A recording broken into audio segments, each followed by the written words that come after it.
What's up, everyone? Welcome back to Saucy Bass Talk. My name is Esperanza Rangel, and I'm here with Germán Quesada. If you guys don't know, he is my sibling, one of the youngest siblings. I mean, I only have two brothers, but you know, he's one of them. And we are here to talk a little bit about basses, and we do have a door situation going on right now. Just give us a second.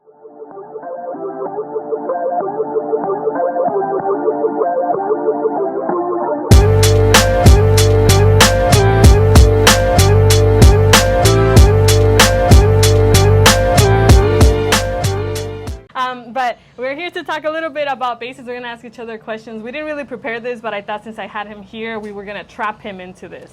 So let's go ahead and get started with this video. Before we do that, though, make sure to subscribe to Saucy Bass Talk. Also follow us on Instagram. So make sure to do that. If you don't, you risk losing all the best content there is of basses right now. Just saying. What's up? How's you been? Good. Yeah. Chilling. Literally. Like Yeah. Literally chilling, just chilling. Yeah, so we both started playing bass at young ages. I mean, you were a little bit older, but Yeah. I think you're still young in heart or something. So My once, knees don't feel like it. we're having issues with our Yeah, everybody. joints and Yeah. everything going on. With, I just excuse that as I just been playing bass too much, but it's not even really true, It's just age at this Yeah. point. So talk to me a little bit about what it has been these years. I think you've been playing bass for like about 8 years now. Yeah, I'm like 10 years already. Okay. So how has it been for you to be a bass player versus playing something else? In a way, it's been very relieving, because it's a whole world, a different world. It's a whole different world from, obviously, still playing bass, you still have to learn songs, right? But it's not what, when I used to play accordion, that I had to learn 3 melodies every week, 3 new melodies, because you know how music is now. They pull out songs out of hats, and it was just frustrating. Not frustrating, I guess, because se me daba fácil, right? Se me daba fácil learn the songs, but it was just like, otras 3 canciones más, otras. And with bass, being real, you could wing it. You could wing it. You just have to have that good ear, and you're able to wing it. So it's been cool, and also, me, and I've always been a fan of different type of music, and other genres have a lot of more bass influence in them. Obviously norteño, it's known for the solidness of it, just the straight pocket base of it, but most of the time the ones that shine are the accordion player. And not that I want that, that spotlight, right? But it's just a whole different world when you have other genres and there's actual bass lines and people identify that song because of that bass line. It's a whole different world. Yeah, that's true. But it's been good. It's been good. Thank you everybody that gives me work and that appreciate my work and that enjoy my playing. Thanks to that, I've been getting work too, because if awesome. You can't go, Yeah. then it's like, okay, well then we'll just send me, but with a little bit less arrangements, a little bit less bass lines, but you'll go ahead and send me. But I think one of the things that I have learned from you is the ability to incorporate, what you practice into actually going out there and playing. Sometimes I think as bass players it's easy to just sit down and just grab your bass and be happy hands, practice. Of course. But then when you go out there to play, then sometimes you want to keep it a little bit more guarded because you're out there playing. But it's okay to, have you said before, explore and just kind of. Yeah, and I've always said it many times, and I've told you this, when we grab the road together to learn more and stuff like that. You just have to adapt to whoever you're playing with. Obviously the first main one is the drummer. You have to kind of, I feel like music is kind of like sports, where the first half you study your opponent. Obviously your people you're playing with, right? You study them, you kind of, play around to see, okay, are they going to play this way or whatever. I think that's how it is in music too. You kind of start feeling, okay, this drummer plays this style more base, or this drummer is more creative, does more arreglos. Now I'm gonna do this, and like I've told you many times, and I tell everybody out there, yes, the drummer is the main person you gotta click with. right? But then once your world starts to expand is when you hear sextetos, accordion players, and they do a little lick, and that little lick has a little tono you could put in there. That's when you start adding more things, and your world starts expanding. But obviously, the most important thing is you gotta click with the drummer. Yeah. If not, no matter how good you are, the music won't be tight. Yeah. You You know? know, I started implementing that. I think I was one of the bass players back then where I kind of would go play and I was like a one-man show. Like I would just play Yeah. for my own pleasure, not for how I could serve that song. Yeah. Until then time passed and I kind of realized like, I kind of am missing something, which was the following of the drums Yeah. and getting to know your drummer.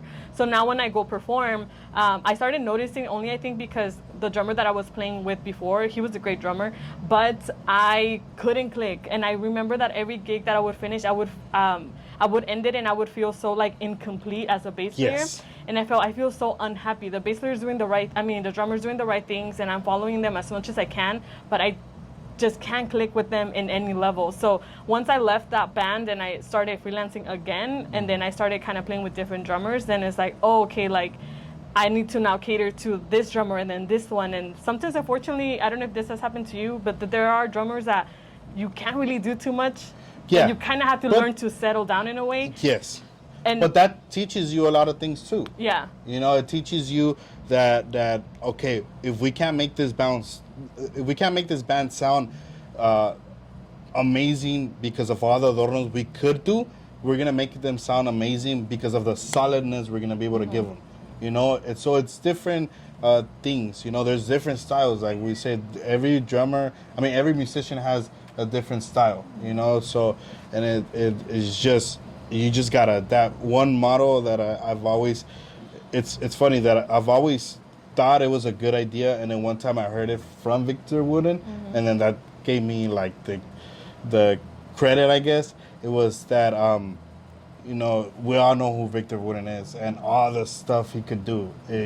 He's like a one-man band, right?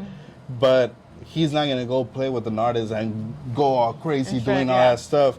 And what he says, like, they pay me to make them sound good, you know?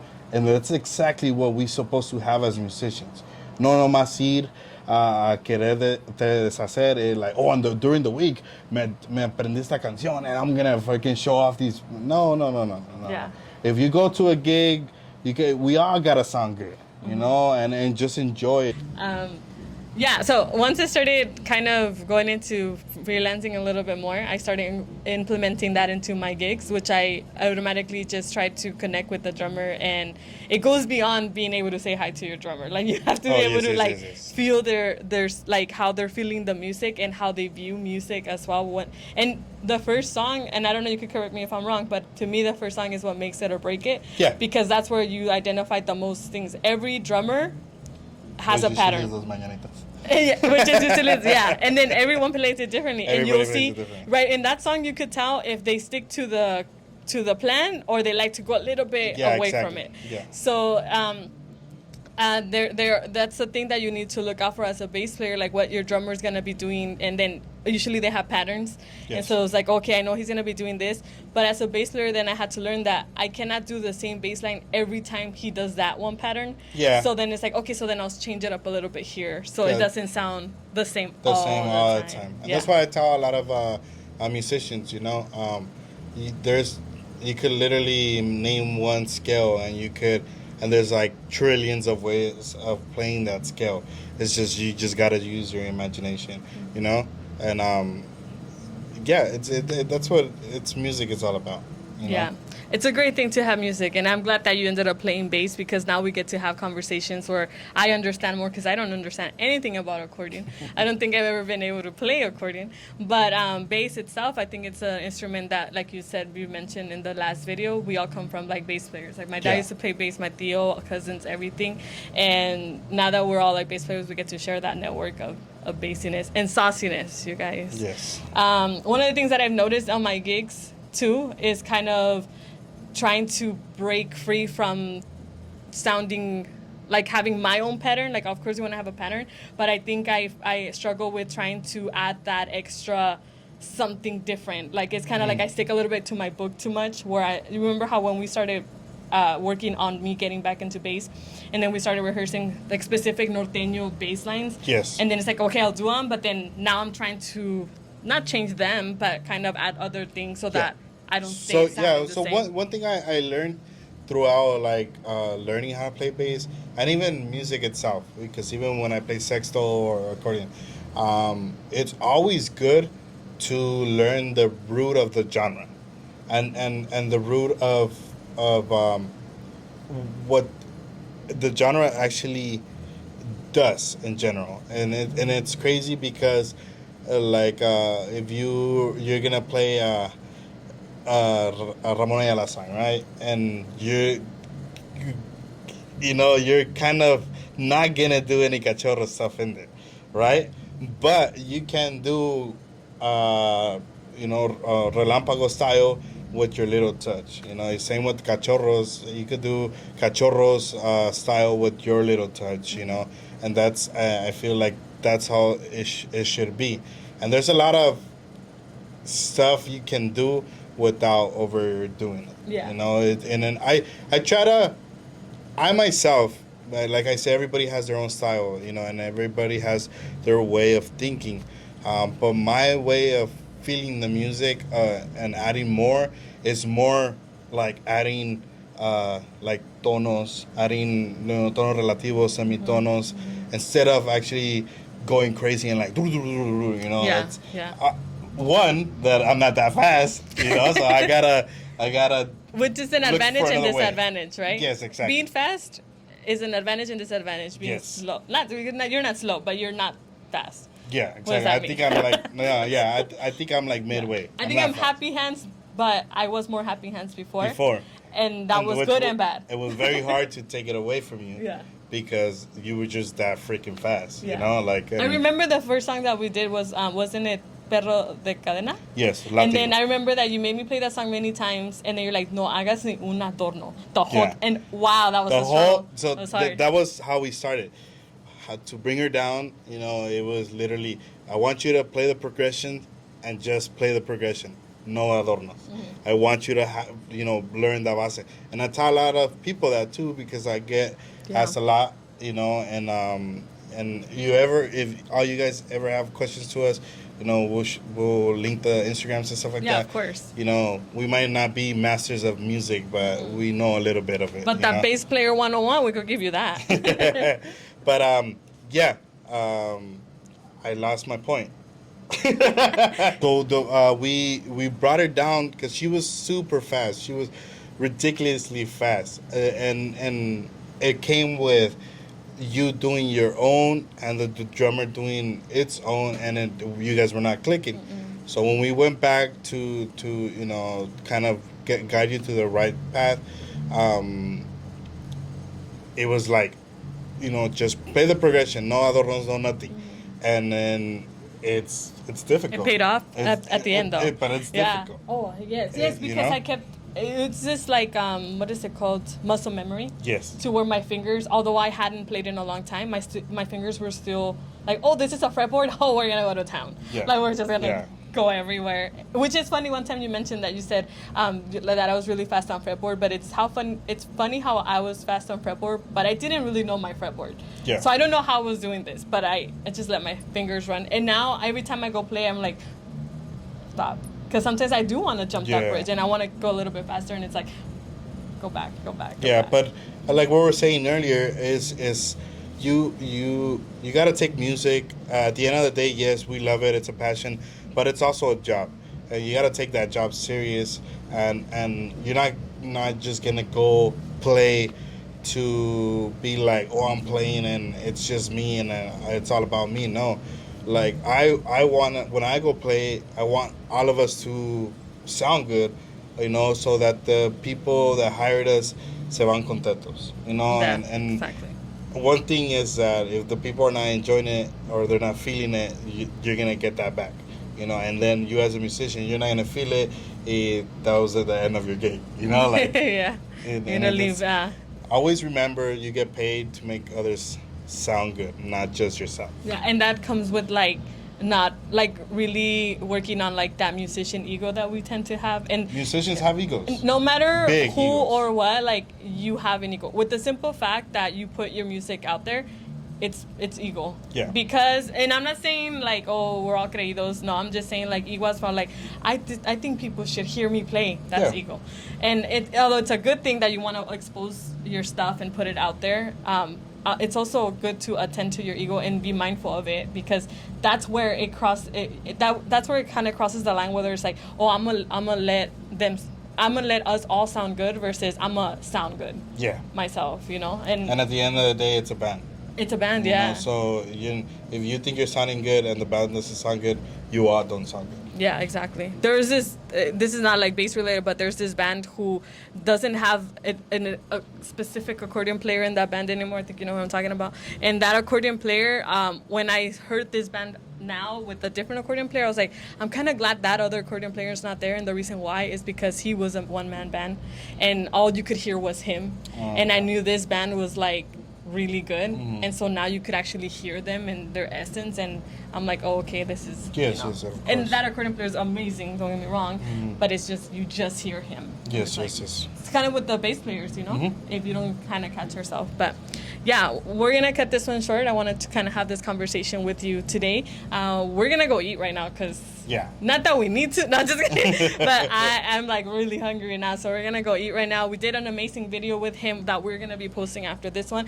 You talked about how you incorporate other genre bass lines into norteño and how you got to that point. So we're gonna be watching that pretty soon, or posting it pretty soon. So you And guys I want to say something. Okay. I think it's still about music, right? And it's still about bass, but listen to people. Like we're going back to the whole ego thing. We think that we're musicians, and I think it's with everybody, right? But I think we think we're musicians and we only know what's right and wrong. But there's ears out there, and you have to remember that we play for non-musicians and musicians, right? And the ear is very sensitive, and if people like a certain thing, maybe that's your way of maybe playing a certain music, right? And where I'm going to is more towards like I'll give a shout out to my girl, like she knows a lot of music that I didn't know, and maybe that I did know, but I just never took the time to be like, oh, this is crazy, and that added to my library of music, and then that is just, I think it levels you up, and then why would I be like, whoa, you're not a musician, like, oh yeah, like it's do not ever do that. There's a lot. You'll be surprised how much education other people have on music. Of music. Because guess what? They're the consumers of Exactly, music. they're the listeners. Yeah, we're creating, but they're consuming, and that's a big thing. And that's kind of like a point where like I think somebody told us, I can't remember who, was like the difference of making music for musicians and for the non-musicians. So